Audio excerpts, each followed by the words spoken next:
교문리교회 성도 여러분 반갑습니다. 5월 26일 금요일 새벽기도에 오신 것을 환영합니다. 함께 기도하겠습니다. 하늘에 계신 하나님 아버지, 우리를 주님의 날개 아래 보호하여 주시사 이 아침 건강하고 좋은 마음으로 하나님 만나기 위해 나올 수 있도록 인도하여 주시니 감사합니다. 이 시간 성령께서 함께하여 주셔서 우리를 찾아오셔서 음성 들려주시는 우리 주님 만나고 주님을 따라갈 수 있도록 힘과 지혜를 더하여 주시옵소서. 예수님의 이름으로 기도드립니다. 아멘. 우리는 지난 한 주 동안 새벽 시간에 함께 시대의 소망 68장 바깥 뜰에서의 말씀을 살펴보았습니다. 오늘은 그 마지막 시간으로 많은 표적을 행하였으나 라는 제목의 말씀을 함께 나누고자 합니다. 먼저 본문 성경절 요한복음 12장 37절과 38절의 말씀을 읽겠습니다. 이렇게 많은 표적을 그들 앞에서 행하셨으나 그를 믿지 아니하니 이는 선지자 이사야의 말씀을 이루려 하심이라. 이르되 주여 우리에게서 들은 바를 누가 믿었으며 주의 팔이 누구에게 나타났나이까 하였더라. 우리는 지금 요한복음 12장의 말씀을 읽고 있는데요. 시대의 소망 말씀을 보면 예수님께서 이 12장의 말씀을 마지막으로 하신 후에 슬퍼하시면서 성전 경내를 영원히 떠나가셨다라고 기록하고 있습니다. 예수님께서 사람들을 만나시고 사람들이 하나님을 만나기 위해 찾아오던 그 하나님의 성전, 그리고 그 성전 경내로부터 성전의 실체이신 예수님께서 이제 영영이 떠나서 다시는 돌아오지 않으시게 되었다는 것이죠. 예수님께서 성전을 떠나가신 것은 주님이 스스로 주님의 백성을 버리기로 결정해서 떠나가신 것이 아닙니다. 예수님이 떠나가신 것은 하나님의 백성들이 우리 주님을 거절했기 때문에 떠나가실 수밖에 없었던 것이죠. 오늘의 본문 말씀은 예수님께서 성전을 떠나가실 수밖에 없으셨던 이유를 우리에게 알려줍니다. 37절의 말씀에 보면 이렇게 많은 표적을 그들 앞에서 행하셨으나 그러나 그들이 주님을 믿지 아니하였다라고 기록하고 있는 것입니다. 이 말씀 가운데 표적이라는 단어는 성경 원어로 보면 세메이온이라는 단어인데요. 이 표적이라는 말은 기적이라는 말과는 비슷하지만 조금 차이가 있습니다. 기적이라는 것은 어떤 신비롭고 초자연적인 현상에 대해서 말하는 것이라면 표적은 어떤 그 신비로운 일을 통해서 무언가를 표상적으로 보여주고 확증하기 위한 것이 표적이라고 우리가 이해할 수 있겠습니다. 특별히 요한복음에는 이 표적이라는 단어가 굉장히 많이 나오는데요. 그 이유는 요한복음은 특별히 예수님께서 하나님의 아들, 메시아 되신다는 사실을 증명하는 데 초점을 두고 기록되었기 때문입니다. 그래서 우리가 요한복음을 보면 크게 7가지의 예수님의 표적이 나타나는 것을 볼 수 있는데요. 여기 2장에 가나의 혼인잔치에서 물을 포도즙으로 바꾸시는 일에서부터 11장에 예수님께서 죽은 지 사흘 된 나사로를 살리시는 일까지 이 7가지의 표적을 통해서 예수님은 그분이 하나님의 아들이라는 사실을 인정하지 않을 수 없을 정도로 사람들에게 보여주셨습니다. 그리고 이러한 주님의 표적을 통해서 사람들은 예수님을 하나님의 아들로 인정하고 예수님을 주님이라고 고백하였습니다. 그러나 당시 제사장들과 유대 지도자들은 예수님이 하나님의 아들이라는 사실을 인정하지 않을 수 없는 수많은 표적들을 보면서도 우리 주님을 거절했습니다.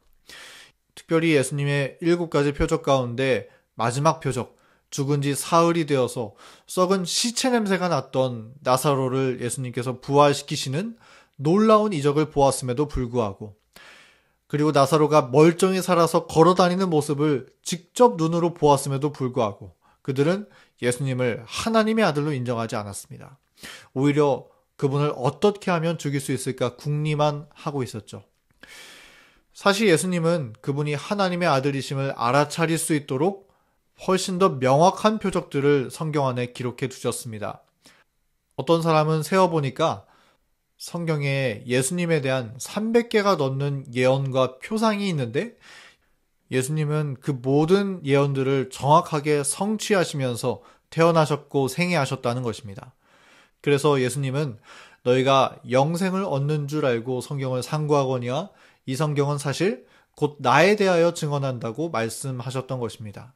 예수님이 하나님의 아들이라는 사실에 대해서 그들은 도무지 모르고 지나칠 수 없을 정도로 수많은 표적들을 통해 그분 자신을 계시해 보여주셨습니다. 그러나 이런 수많은 표적들과 증거들에도 불구하고 유대 지도자들은 끝끝내 주님을 믿지 않았다는 것입니다. 그래서 주님은 그들을 떠나갈 수밖에 없었다는 것이죠. 그러므로 그들이 주님을 거절한 이유는 주님의 표적이 부족했거나 덜 확실해서가 아니었습니다. 표적을 전부 다 보았음에도 불구하고 그리스도를 받아들이지 않기로 마음문을 굳게 닫고 있었기 때문에 그들은 주님과 직접적으로 보고 대화하면서도 그분을 개인의 구주로 영접하지 못했던 것입니다.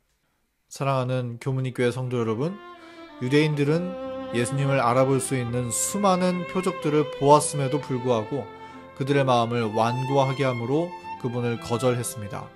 그러나 우리는 우리의 삶에 찾아오시는 예수님을 거절하는 것이 아니라 우리의 마음 깊이 모시게 되기를 간절히 바랍니다. 우리에게 어떤 눈앞에 보이는 신비로운 표적이 없다고 할지라도 우리는 말씀을 통하여 또 섭리를 통하여 하나님을 알 수 있는 빛을 볼 수 있습니다. 또 우리는 매 안식일 예배마다 주님을 발견할 수 있고 또 우리의 삶을 선한 길로 인도해 오시는 하나님의 섭리를 통해서도 발견할 수 있는 것입니다. 우리 주님은 우리가 발견할 수 없는 어떤 먼 우주 속에 계시는 것이 아니라 우리의 손이 닿을 수 있는 아주 가까운 곳에 서 계셔서 언제나 우리를 만나고 우리와 대화 나누기를 원하고 계십니다. 오늘 하루를 보내면서 혹 그런 예수님을 알만한 증거들을 우리의 일상 가운데 보게 되거든 주님을 거절하는 것이 아니라 혹은 못 본 채 하는 것이 아니라 주님을 반가이 맞이하고 우리 가슴 깊이 모시며 주님께 감사와 찬성을 올려드리는 하루 보내게 되기를 간절히 바랍니다. 그래서 우리를 향하신 하나님의 뜻과 주님의 사랑이 하나도 땅에 떨어져 헛되이 돌아가는 일 없이 그 사랑이 우리의 삶에 넉넉히 부어지고 그 사랑으로 말미암아 변화함을 받는 그런 귀한 하루의 삶을 함께 살아가기를 간절히 바라면서 오늘 말씀을 드리도록 하겠습니다. 이제 기도하겠습니다. 하늘에 계신 하나님 아버지, 우리에게 성령을 허락하여 주셔서 우리의 가까이에 서 계시면서 날마다 마음문을 두드리고 계시는 우리 주님을 발견할 수 있도록 인도하여 주시고 또 주님을 마음에 모시고 주님께 경배드리는 우리 모두가 될 수 있도록 인도하여 주시옵소서. 예수님의 이름으로 기도드립니다. 아멘. 오늘의 기도 제목을 나누겠습니다. 첫 번째는 교회의 환우들을 위하여 기도해 주시고요.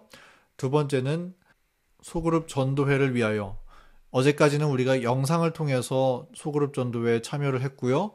오늘 금요일 안식일 환영 예배와 또 내일 안식일 설교 예배에는 교회에 나와서 직접 소그룹 전도회에 참여하게 됩니다. 기도하여 주시고, 또 세 번째는 내일 있을 침례식을 위하여서 은혜로운 침례식이 될 수 있도록 기도해 주시고, 또 네 번째는 이번에 침례를 받으시는 10명의 성도님들이 계십니다.